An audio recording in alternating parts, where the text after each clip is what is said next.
Now, last week we played footage of Anastasia Palaszczuk at a COVID-19 press conference, defensively butting heads with journalists who are asking tough questions. Here's my favourite highlight. You are being very rude. And as you all know, politicians having cringe-worthy media meltdowns, it transcends the ideological spectrum. In New South Wales, in the middle of a lockdown which our leaders say is necessary because our vulnerable are not yet vaccinated, New South Wales Health burnt 160 Pfizer vaccines on private schoolboys who were not eligible for the jab. It was a howler of an error which should have been met with grovelling apologies and investigations and ultimately some kind of explanation. Instead, here is how Health Minister Brad Hazzard handled questions from reporters. What I find more embarrassing, James, is that you would make that sort of question accusation against frontline health staff who work their butts off and who tomorrow will have achieved a million vaccinations into arms. You know what? The school intended it well, there was a mistake, and so what? It's happened. Out of 1 million vaccinations, move on. Incredible. If Brad Hazzard can't handle simple questions, how can he handle a pandemic? Well, it probably won't surprise you to know he has form when it comes with failing to own up to mistakes when pressed by the public. In April last year, after his department let thousands of untested passengers from an infection-plagued cruise ship waltz into Sydney, triggering hundreds of community infections and several deaths, this is how he handled an interview with Sky's Sherry Markson at the time. Why did New South Wales Health allow the passengers to get off the ship without waiting for those test results? I mean, that is a crucial point, and that is a question that needs to be asked. Sherry, I'm sure when you go to your physician, as we all do, we take their advice. But do you admit now that that advice and that decision was wrong? No, look, that's not a position for me or for you or for anybody else to accept physicians of equal calibre to be able to make that decision. And I think it's important that at a time when we are all in effect the firing line of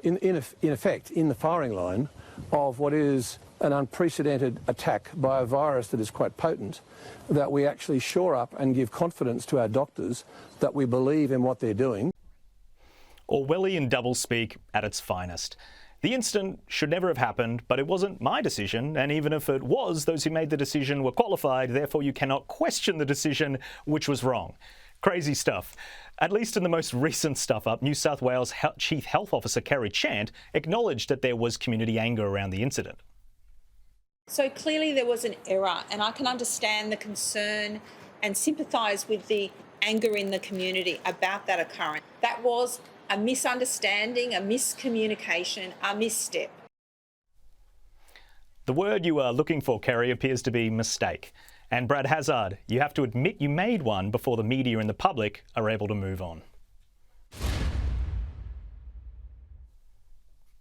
Gemma, what do you make of the way that our state leaders are handling questions from reporters when there are legitimate concerns, when there have been stuff-ups related to vaccines, when civil liberties have been stripped away at a fairly unprecedented rate?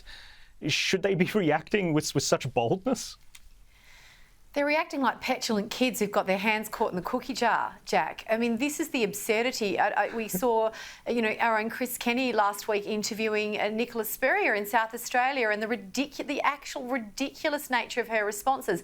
They work for us. Let me just remind them again. They work for us. Every journalist attending those media conferences needs to remember that they're not friends. They're there to do a job. They work for us. And when you're asking legitimate questions around policy that strips people of their rights, that continues to do that. Obviously, we're in a pandemic.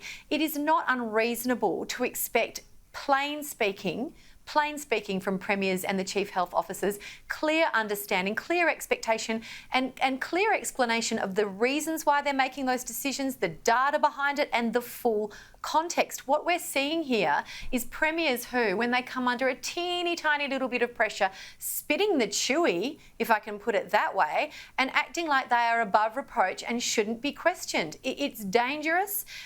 It is absolutely the worst part of their performance throughout this pandemic. The clips you just played, I mean, I'm shaking my head. We tell clients all the time, Jack, don't defend the indefensible, fess up, because if you don't fess up, then the cover-up and the obfuscation becomes worse than the original sin, and that's what we're seeing. And Nick, it appears to be a fairly common political strategy nowadays. You just deny and you obfuscate and you say that there has been no mistake made. Is this something that's ever going to change in the near future? Look, the primary responsibility for this is with the journalists, Jack. Now, this is what happens when you give premiers and officials an easy ride for a year and a half over COVID, when you just sit there and turn yourself into a stenographer, not a journalist, when you're not asking hard questions, you're not calling them to account. And the politicians clearly are not used to being challenged like this anymore. I think the response from every journalist should be to challenge harder and harder and harder, because it's quite clear now that not every word that came out of Kerry Chant's mouth, not every word that came out of any of the premiers' mouths has been actually proved to be correct.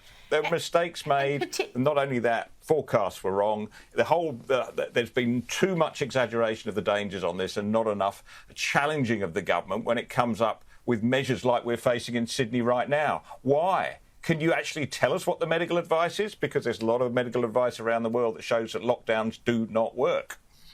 Yes, it's very funny. All the medical advice appears to completely contradict all the other medical advice. So you can really just cherry pick medical advice to go through with whatever policy you want.